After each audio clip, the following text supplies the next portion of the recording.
Kia ora and welcome to Wahine, a podcast celebrating wahine in business who are carving their own path with intention, courage and vision. This is Wahine Legacy Leadership.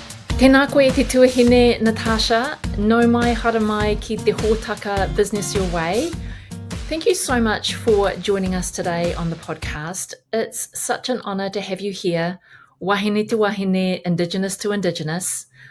But before we dive into the conversation, I want to take a moment to acknowledge you, acknowledge your whakapapa and the lands that you stand on.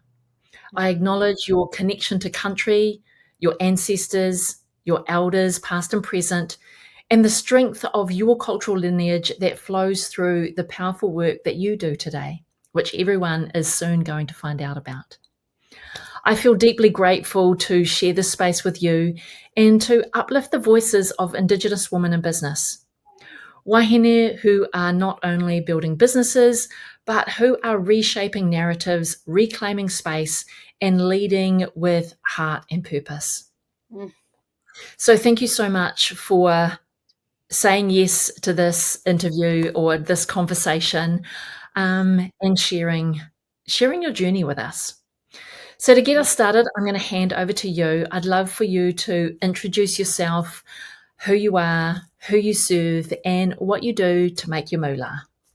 Amazing. Thank you so much, Sandra, for a wonderful way to land and arrive with that acknowledgement, and just to hear language be spoken from like one land and culture and woman to another. So I just want to say thank you so much for that acknowledgement. It was really beautiful. So before I start more about myself, T, Galinyan Ganya, Neana Kakaya Yumbina Waka, Neana Gayan Yumbina, Yakurumja, Dumanya Gumaga Dumaga, Ithawaka Nida Waman Daman Emalan. Mubangara Boma in and Yan Waka, Garden Yakurumja, Butanadana. Yeah, Nartarsha Navanaga-Bamblett. Hello, beautiful friends. I would like to acknowledge the traditional custodians of the lands on which we're gathering on. I would like to pay my respects to the elders and who have come before us, respecting all of the lands on which we see, and may we take pleasure in all of the lands. And that continues on to the waterways, skies, and all living things and creatures, great and small, acknowledging that culture is a living and existing thing, and how we live our life today as women, especially within our purpose and business, which what brings us to this conversation. So sharing my language from my mother country of where I come from, in Yorta Yorta language. As a proud First Nations woman, I live here in Naarm, and we want to acknowledge the traditional custodians of the land on which I'm connecting and speaking to you from, to have these respectful, connective conversations. So thank you. Thank you. Yeah, so as I said, my name's Nartarsha. A little bit about me. I am a mum of 2 boys and 1 on the way. And I've been doing business for 10 years now. And the business that I'm doing, I believe, found me, or I fell into the business just from following my life's purpose, soul's purpose, the thing that fully alivens me. And when I am in service with what I do, it just fills my heart. It energizes me, it enlightens me, and it brings me so much joy with what I do. So I've been doing it, I think, for longer than I was in business. And that's just sharing culture and connection through song and dance, which is how it started with what I do and how I make my money. And I found out that it was something that was of demand. People wanted it. People wanted to feel that connection that I have been cultivating all my life and creating for me in my home, for my family. And I realized that there was a gift within that. And the gift that I had was communication, and to speak that through words and language that other people could relate to and understand, and, challenge their perspectives and perceptions on how they see themselves and connect to the deeper world around them. So that's what I do. Ah, that's beautiful. I love that you feel it's your sole purpose, and you were doing this way before it became a business. So it sounds like it's just been a natural extension of who you are and what you've always done. Yeah. That's Yeah. beautiful. So when was that point? Because I love backstories and how people got to where they are today.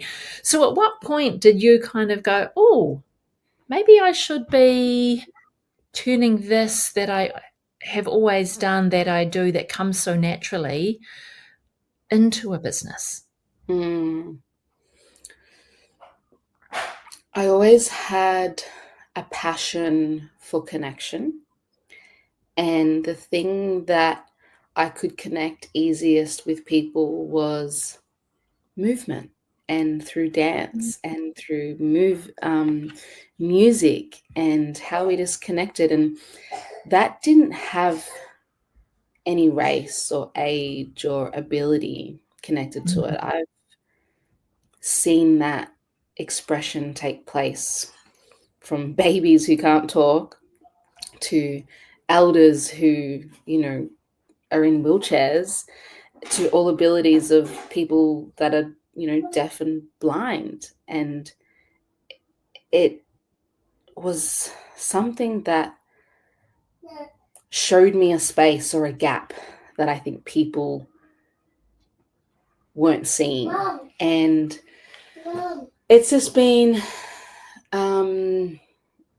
something that I've shared within my home, my family. We love music and dancing, and me and my brother would find ourselves in the lounge rooms creating performances for various, family occasions, whether they asked for it or not. And I seen how it connected to children and the next generation. And then I found myself pregnant at 19, and my life was changing. I went through this transformative time in my life as a woman into a mother, and I wanted to do something that was purposeful and meaningful for the children that was being raised in his generation and, coming after me. So that's what I did.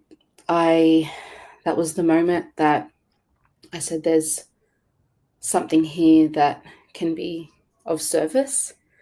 And I'd encourage some other young people to give them a bit of life and purpose and meaning and money in their pockets, this self-determination of feeling good about giving back through their time and energy. And what happened was, money could go back into them, and they could feel good about what they've earned. And it wasn't until 6 kind of years doing that, where I was on the journey of self-discovery of myself, mm, my own journey of who I am and who I want to be and who I'm becoming. And somebody said, so is this what you do? Is this a business? And, like, and I kept hearing this word. I was really stepping into this queen energy and this queen vibe, showing up on the social media through, COVID time, where it really empowered us to deepen our connections to the mm, world. And somebody was like, is this like you're a queen, and is this what you do? And I just had done it all my life, acknowledging. And then it just became queen acknowledgements. And 4 years on, 5 years on, it's just grown and grown and grown. that's amazing. And what what does it look like now? Like, compared to how it came into being, what does it look like now in terms of how people engage you, what they engage you for, yeah, the type of work that you are doing with your Yeah. client? It's professional now. I'm Yeah. like a real boss, and loving every moment of how that feels and what that looks like and means to me, and how I present myself as a professional businesswoman to the world, and in spaces of other professional business people.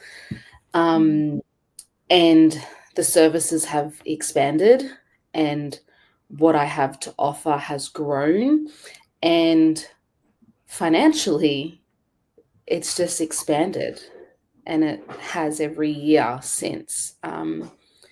Knowing that my knowledge and my creations are worth something and are of value and are of demand to people. They want this, and I Mm, have something that I can give to them that they want and more so need. mm, And where it's at now, if I was to know that this was going to be my life, I probably wouldn't have believed it. I feel like I'm mm, in a dream. I have asked for these various ways of living and experiencing life and making money and supporting myself and my family. And it feels pretty good, you know, pretty, pretty amazing. I sometimes have to pinch myself of just how deeply mm. how deeply grateful I am for the life that I've worked hard for and Yeah. has, not come easy, but that I know that I've given to myself. And that's a great feeling when you know that you've gone out there and given it to yourself. And I hope to inspire others to live and do that for themselves, Mm, by watching and seeing my journey live out. mm. Nice. How do you think that's been, I don't want to say affected because that's not the right word, but how do you think the times that we live in now have influenced that journey in terms of reclamation? Um, Mm, and, I see Australia, going through this reconciliation period. Not that I know too much about that, mm, because I've been so focused on what's going on over this side of the ditch and yeah. where we are at as a people in this day and age. And I just said to somebody the other day, it's like it feels like we are coming of age with the economic impact that we are now having with the recent release of the economic impact report, Te Ohanga. So it feels like Māori are now at the table because we now have the means to stand on our own to be there, Mm, because of the journey that we've been taking over the last 50 years. mm. So I'm interested to hear, about the work that you do and how that may or may not have been influenced by the Indigenous journey that Australia is going through with the reconciliation. Yeah, it's a big one. And it's really, you know, it's beautiful to share, this kind of similarity, or there's a understanding of the journey, Mm, in our own ways and rights. And um for us, as over here in Australia, it's been a long journey. mm, You think about where it's come from day one colonization 230 years ago, and even in my short life of 30 years, it's new things have become possible. mm, And I remember as a young girl not seeing myself in these spaces that were represented of power, of reclamation, of strength, and definitely not, self-determined and self-funding, in this way of business owners and entrepreneurship, and creating empires of companies that allow this give back in this way. And it's only been in the last 10 years that I've been on this journey myself, that I've seen things change, and I have seen the way the world, my world, in this place that I live, people on an individual, societal, and structure and systems of organizations and businesses and companies are changing, and they're understanding and wanting to understand the meaning of reconciliation. And to further that, they're wanting to take meaningful action. They're wanting to walk what reconciliation is. And it's been a wonderful journey to explore and have people that I've met and have met me along the way, and I get to walk with, as a continuous journey. And yeah, I'm grateful for the time that we're in, and I'm also excited for the time that's still yet to come, because I know that there's still more work to be done, and I'm here for it.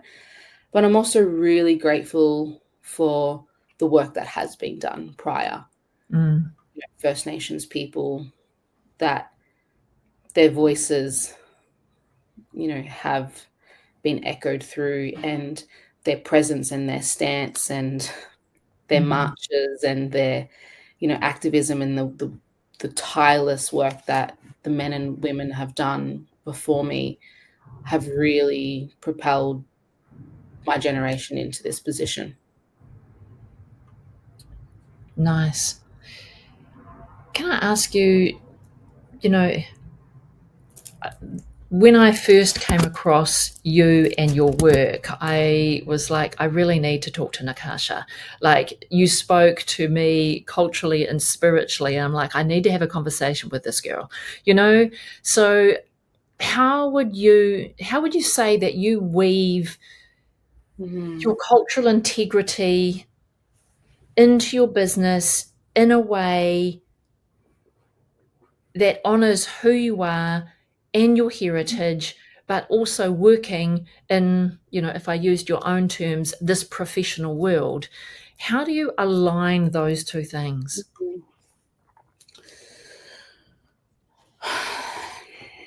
There's been a personal, internalized journey that I've had to be on in accepting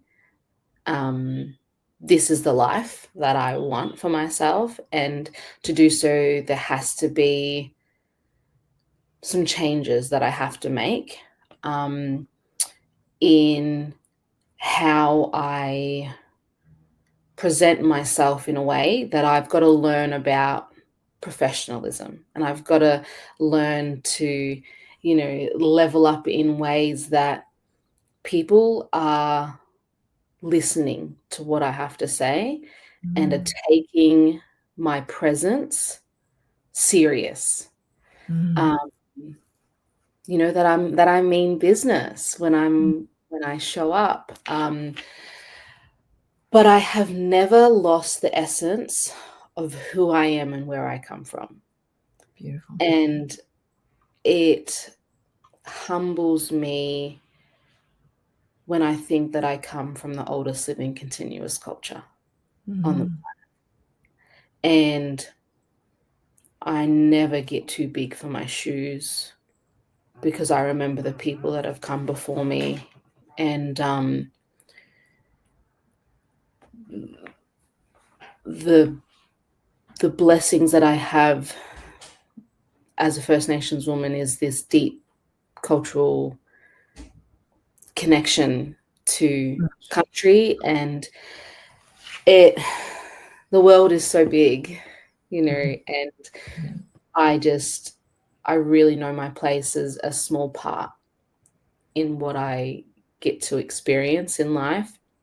But I know that the small part that I play can have really big and meaningful impact in my time. And I know that we're only here for a short time, Yes. grasp 60,000, years. We're only here for a very short time. And I have just really had to stay true to myself, and through the stories of my people that have come before me, and those painful stories of, the stolen generation that lives in my family lines, my grandmothers, and the sacrifices that people have had to make to integrate into what Australia is today, and how that's impacted the way we live and do things.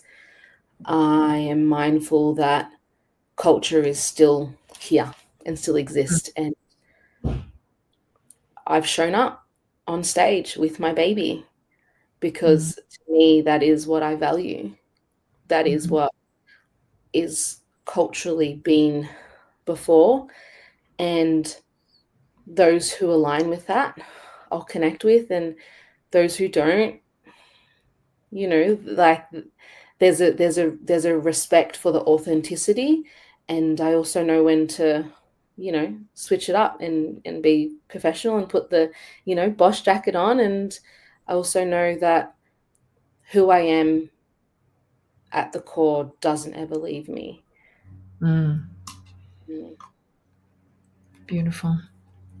Love that, because I think that's where we can all struggle at times. It's like, how do I remain true to who I am and my cultural beliefs, and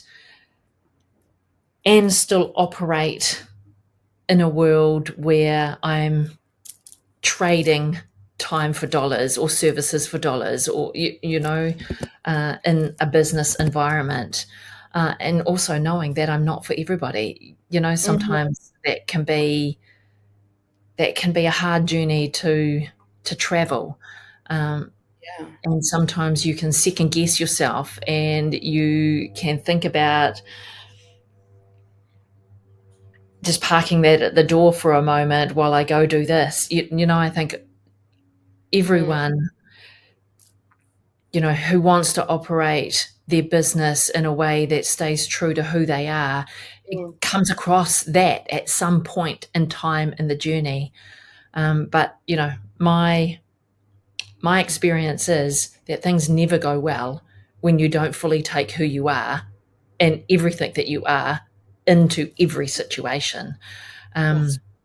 So yeah, I love how the way that you think about who you are and how you show up, especially when what you do is so visible. When you are standing on stage delivering a keynote speech, or when you are facilitating, is such a visible place to be, and yet you're showing up fully as yourself. So that's so beautiful and such a role model.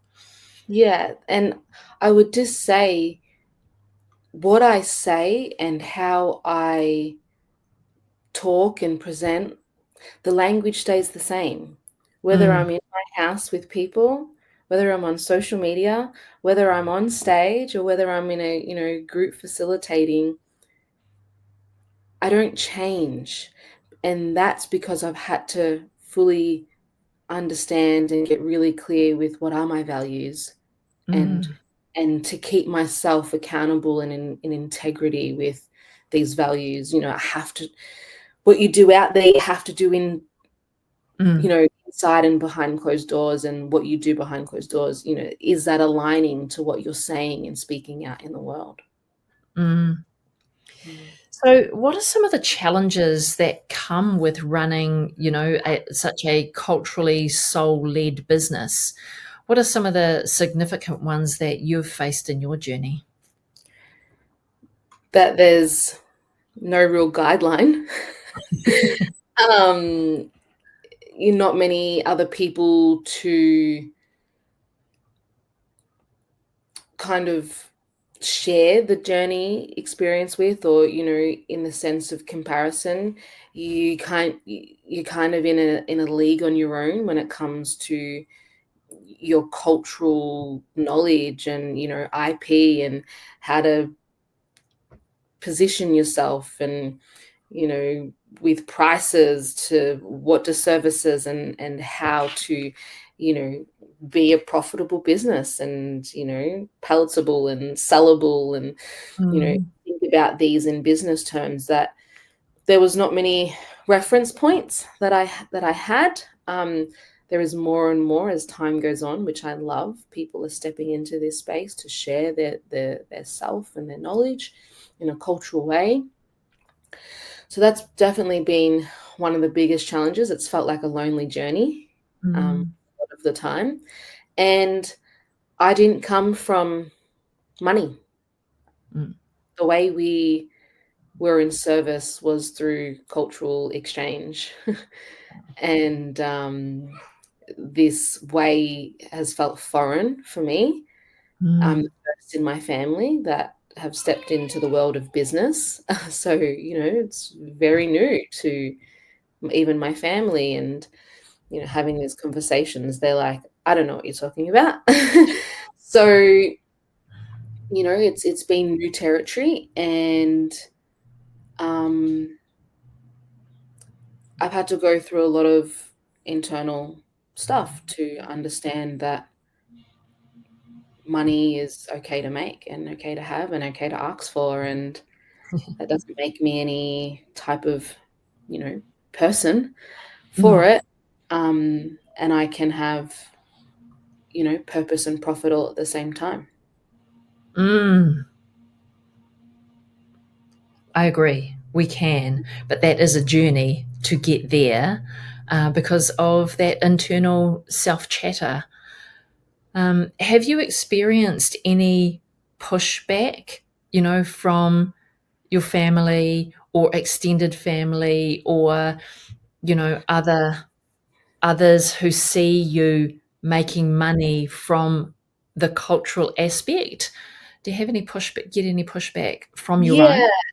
I probably had more pushback from my own mob than I have externally. Mm, One, because I understand cultural protocols and ways of doing things in a cultural way, that I always try to be mindful and respectful of. But I'm no expert. mm, I feel like I'm a baby, mhm, in this world. 30 years of lived experience, and I'm gonna forever be learning through mm, the way I live. And but that's been a part of the challenge, is how to navigate these conversations when they're presented to you, and when somebody comes to you with cultural authority, how to engage in that. And I've learned more about myself through those challenging conversations, and to always be listening and learning, and how I do that in my facilitation and work as a service. I'm doing that also for myself in my own personal life. And then there's been family who have just been nothing but uplifting and supportive. And, when there is a hard time, they're the ones who tell me, who you are and where you come from. And they remind me of that. There's ones that pick me up, and there's some that just, I guess, get concerned, mm, about maybe the money and the profit. And if I'm exploiting it, or appropriating it in whatever mm, way that feels maybe misunderstood to them. But I think it really comes down to a conversation and connection, and people understanding what I'm here to do. And until they have that perspective and understanding of me, things kind of seem to, ground again. And I've just always been open to people to come to me and challenge me in different ways, because if I can face that in a cultural way, I don't think there's any conversation out there in the business world that can scare me. Yeah. What a great way to think about it. Yeah, absolutely. When you can have the hard conversations with your own, then you can have a conversation with anybody. That's right. Yeah. So who are you surrounding yourself with in order to, make it not such a lonely place, being, the first person in the family who's taken on, a business and making her own way with the entrepreneur journey? Yeah. How are you surrounding yourself with a support system? Well, firstly, there has to be I have to be in a space of other women that are sharing, these human experiences as a woman and the challenges of all the things life, that I can connect and relate to and share openly, and I can be understood. Then there's people in the space that I always have something to learn from. So they're the ones that have, you know, walked the journey that I'm, haven't yet taken, or that I'm, on, and they have things that I can learn from, and that they're teaching me. So I have my teachers around me. I have some great Indigenous leaders that are out there doing it, and non-Indigenous people that are bringing different perspectives to me and how I show up. Because I remember I just surrounded myself by my mob, that I forgot that there was another way and lens and side to it. And have a beautiful woman who's been in my life, in my business very closely. And she has taught me a lot about myself and non-Indigenous Australia, and how I can keep expanding my mind, and view. We call it the bird's eye view. How much more can I see? And one of the most important is I surround myself by the younger generation, especially my sisters. I have two younger sisters, two boys, and I need to make sure that I always see them. I always see them. When we drive, you see in your rearview mirror, always when I'm looking back, that they're there, because they're the ones who are watching me. And when I am, being challenged, it's always a reminder to hold myself to account and in integrity with my values, even when stuff gets hard, that they're there. They're watching, they're watching what I'm doing. They're watching what I'm saying and how I'm acting. And it, always humbles me as the leader. There's people always there to remind you of your presence in their life. So that's been my people. Nice. Professionally and moving into the business, how has that business journey been?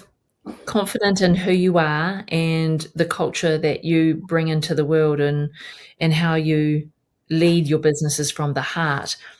Business is such a roller coaster ride in and of itself. How have you been navigating the business journey? Lots of expensive lessons. I've invested in a lot of money, in learning about business and coaches, and getting advice and direction from mentors and people in the different various fields. I try to do everything on my own and realize that that's not sustainable, because it comes with very little sleep when you do. And so, yes, I've invested a lot of money. Some, were valuable, and some I was really seeking validation of my worth and asking people to tell me about my business more than, I trusted my own intuition and decisions. And I have just kept showing up and pushing myself in professional spaces that I didn't know about, accounts. So I'm, Yeah. learning the world of accounts and numbers, and for the previous 8 years, I didn't know nothing. And until I got smacked with a big, tax debt, and this is how you are running your business and what benefit and, kind of negative impact that it's having. So I had to learn some lessons, and some of them have been quite expensive, but I'm grateful for those ones because it's made me learn more about business. I haven't come from any, professional qualifications of backgrounds, so it's all been trial and error, Yeah. and learning from mistakes, and they've been the biggest lessons as part of it. But finding the network of people that you need to help a business run, and the various informations of going from sole trade to trust to company, and I've taken that different journey and ventures of what that means and looks like, and feel like I'm in a place that's thriving, which is good. Yeah, perfect. And that's eventually where we want to get to, is ensure that we've got a thriving business no matter how we get there, because that road can look different for everybody. But I think your journey is probably really common amongst business owners who don't come from a business background. We just know what we know, and we're really good at what we do. And That's then right. we realize that it's in demand and we can actually support ourselves doing so. And then Mm, all of the business lessons come later. yes. You said something just before that, like, piqued my interest, that I would like to dive into, but you tell me if you don't want to go here. And that was about seeking out, some professional services or help more for validation than Mm, anything else. mm, yeah. Well, there's been a long journey of understanding my worth. And Mm, as a Black woman in this country, I know we've carried the labels of not being valued, um, just in general, and that our presence shouldn't be heard or seen. mm, Um, and I spent a lot of money and time looking outside of myself than I did inside of myself, and fully reclaiming the gift that I have, and understanding that that is of value to people, and it is a valuable asset to my business as a service. And it's only been in the last couple of years in business and in life. I'm, mum of two now. My youngest is two, and when you have these changes in life,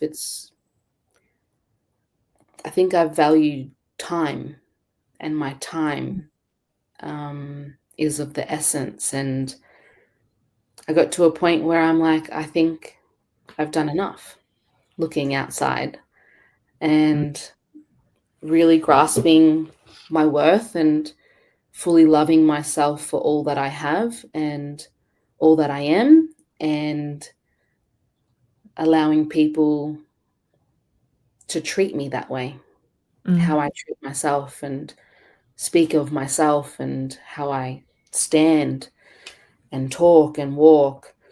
Um, how you respect yourself is how you show others to respect you. And that's been the biggest journey that I've learned in business. mm. And that's something that I don't hear a lot, which is why I was like, let me ask you this question, because Mm, I'm interested in all of the aspects of business that we don't talk about.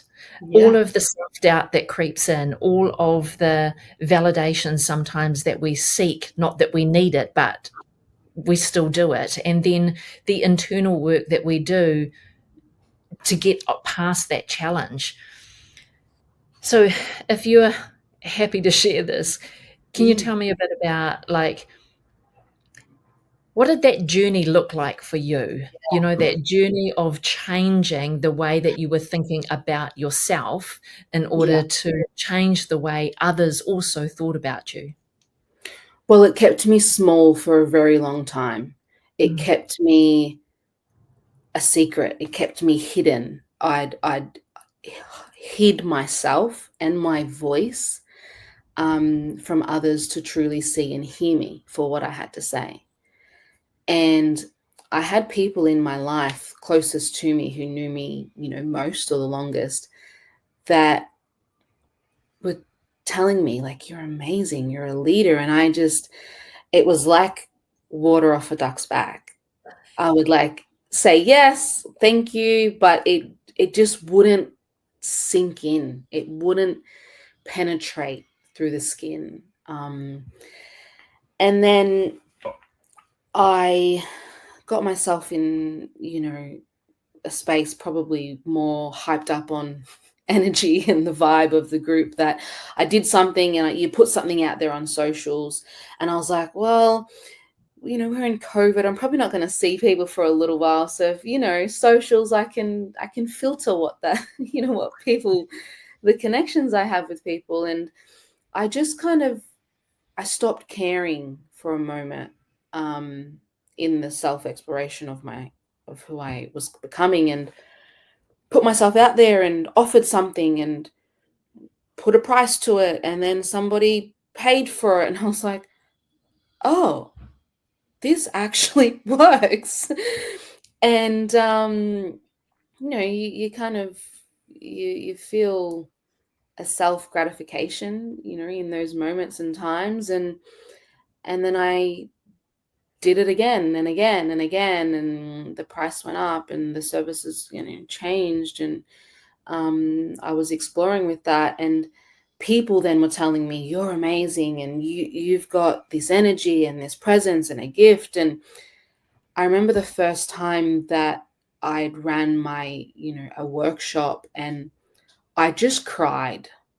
I was speechless, and I just cried from this overwhelming sense of gratitude, almost to the point that I didn't deserve it. Wow. And my partner just held me, and he said, just feel it, whatever's there, just be with that. Then I did my next workshop, and I had the same response from people, telling me these things. And the feeling wasn't quite as strong. It was a little bit less of an overwhelming gratitude. I was grateful, but it didn't knock me off my feet. It actually made me feel a little bit taller. And I was Mm. like, wonder what this is. And as I realized, grasping what that was growth. That was me Mm. growing into my power and claiming my gift of what I have, and the worth and value that people had seen in me. I was starting to fully believe it, Mm. until I got to this point where now I know I don't need people to tell me anymore. It's No. nice when they do, but Yeah. when Yeah. you get to a point of like, your stuff, you don't need the validation because you've got it, Mm. you know it. Yeah, that's a really nice place to be. Mm.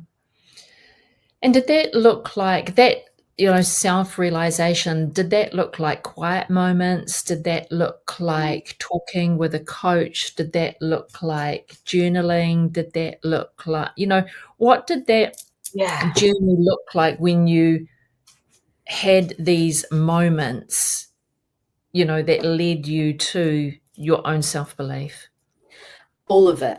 I remember everyone left and I just sat there in awe, speechless, like, what just happened?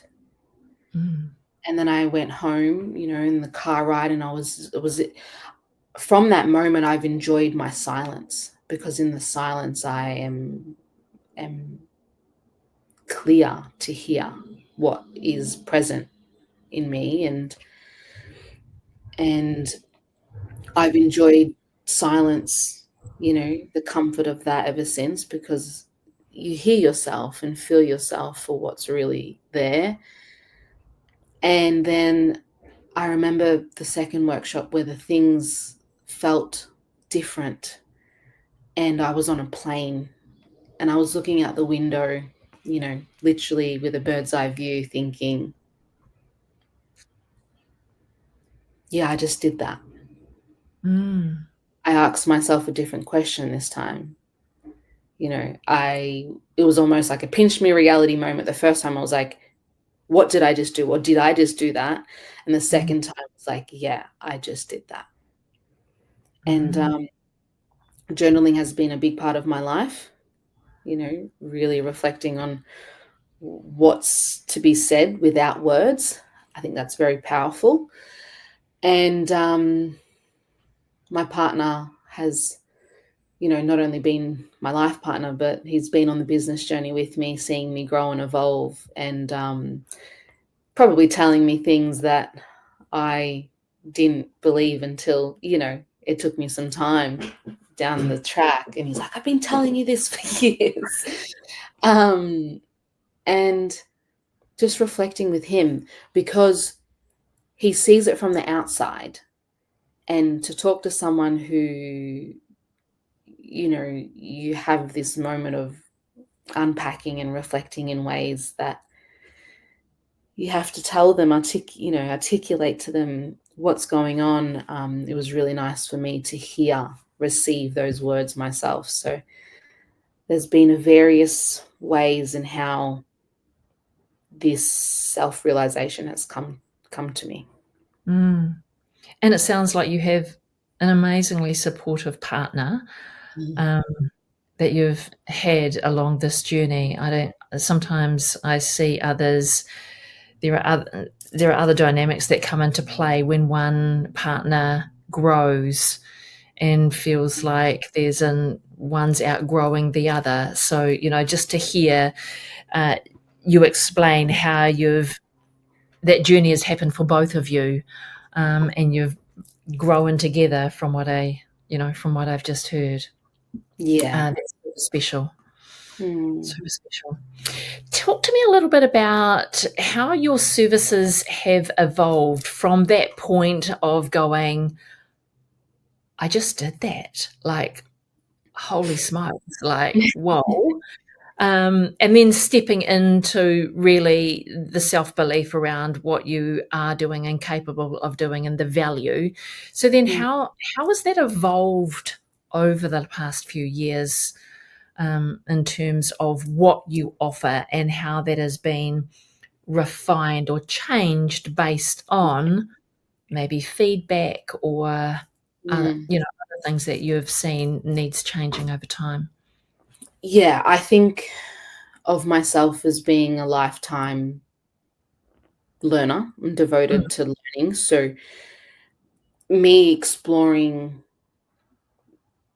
my own connections to my culture and learning from other people that have been my teachers. I just love the way they present or facilitate or talk or connect people. So I'm always tuned in to how they're doing things and what reaction they're getting from people.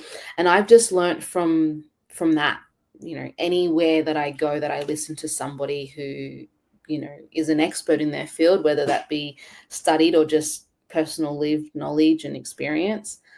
And I've seen the way that captivates audiences, or, okay, they're traveling the world, they're making this amount of money, they've got this amount of seats in their, auditoriums and they're standing on these kinds of stages with these caliber of people, what puts them there?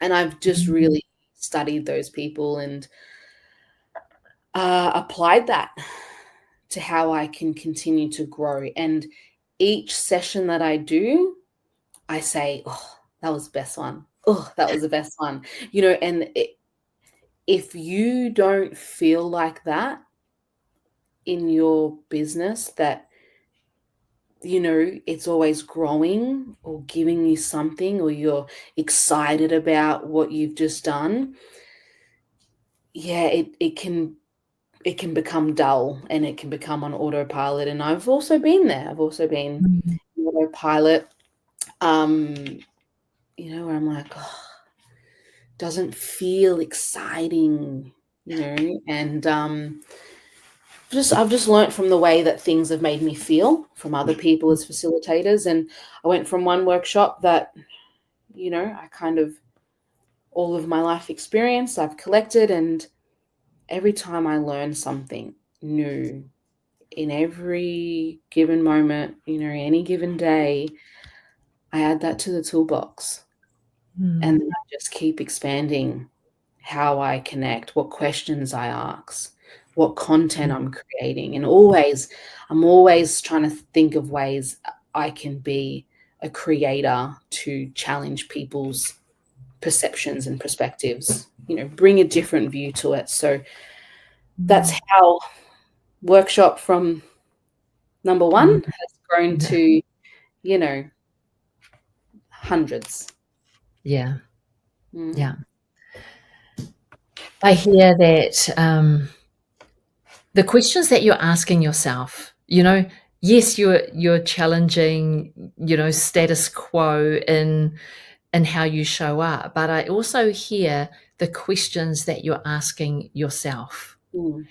As you are looking at people who you're admiring, how they're showing up and where they're showing up.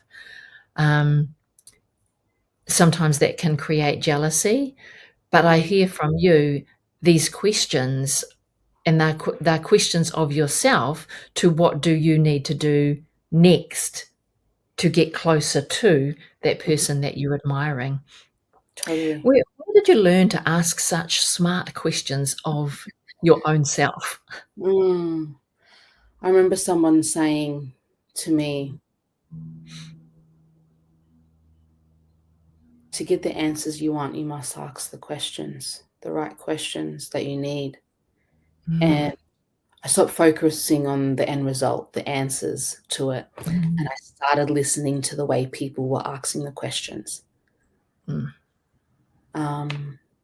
That's as simple as that. I'm tuned in. I'm an audio learner, and I listen to the way they say it, the tone, what words they choose to use. And people have explained, or described me as articulate. So I'm very mindful about what I say, because I know what I say can leave an impression. And it's up to me what kind of impression or impact that I get to have. Words can be used as weapons. They are powerful and deadly, and we need to be careful how we use them. Which was, what I noticed about you, and the questions that you're asking yourself in certain situations with the acknowledgement that follows. So, I can see how, that is showing up in your everyday, just how it's showing up in this conversation. What does legacy mean to you, and how do you hope Queen Acknowledgements continues to ripple into the world? Legacy to me means that I've left my time and my place and people in a better place than I came into it. That means putting my children in a better position financially, with opportunities and exposure. For example, what education, they have access to, and what different experiences they have as children. Do they get to travel the world? Do they try all the different sports and, arts and expressions? And legacy for me is leaving something behind that they don't have to struggle with. Mm. Yeah. I never came into the world with anything that was kind of left here for me. My parents have worked very hard to do that in their life, that they'll leave something for us in their time. And yeah, that's what legacy means to me. But yeah, also knowing that I've left other people outside of my culture more connected to this place. Mm. That's Yeah, legacy. that's a beautiful legacy to have insights as you travel through the short time that we have on this earth. Mm. That's gorgeous. I love that so much. One of the coined sayings that we have here in Aotearoa is called mokopuna decisions. So Mm. mokopuna decisions being grandchildren, and it's as long as we are here today making mokopuna decisions, tomorrow's adults, tomorrow's tupuna, tomorrow's ancestors Mm. will just be able to build on what has already been created. So yeah, it's leaving the place a better place. And something I read the other day, which really resonated with me, was you are raising tupuna. So you are raising the ancestors. So I'm like, Mm. that's a big job, and I'm like, okay, mokopuna decisions, I get that. And for all the decisions that I'm making in the world, they are for my kids and their kids and their kids. So as long as all of the decisions that I make in this world while I'm here benefits them, that is the Yeah. main thing. But yeah, when I read this line that says, you are raising our ancestors, I'm like, oh, now that just hit slightly differently. Yeah, that does. That really does. Because not Mm, only do we think of ourselves as, we'll be ancestors one day. For me, one of my legacies was I just want to be an elder. I want to be acknowledged as a respectful elder, because I know how well respected, how much respect I have for my elders and what they've done, and to mm, get there one day. But when you say, we are raising the mm, ancestors of those that we're putting into, and we leaving them here behind, yeah, and what we decide impacts how then they make their decisions. yeah, yeah. So Love that. beautiful legacy story. I love it. Um, and one question that I ask just about all of my guests are, what are three things that you would love to share with other women growing a service-based business, Mm. especially those wanting to build a business that is aligned, that is impactful, and that is true to who they are? One, get really clear on your values, what you value in your life personally, and then what you value or want for yourself professionally. There will be things that align and there'll be things that are a bit different. And then how do you, step into both of those? Secondly, surround yourself with other women or people that are doing the thing or have done the thing, those that you can learn from, those that you can learn with, and those that you can teach that are coming behind you. 3, just love what you do. Like, just have fun. Like, don't do it if you don't love it. Like, if you do not love it and if it does not light you up, your soul on fire or your heart, find what does and do that. That's it. And then life will be great. That's right. When you do what you love, life will be great. Well, you never work a day in Iti your life tuhine. you love what you do. Yeah, right.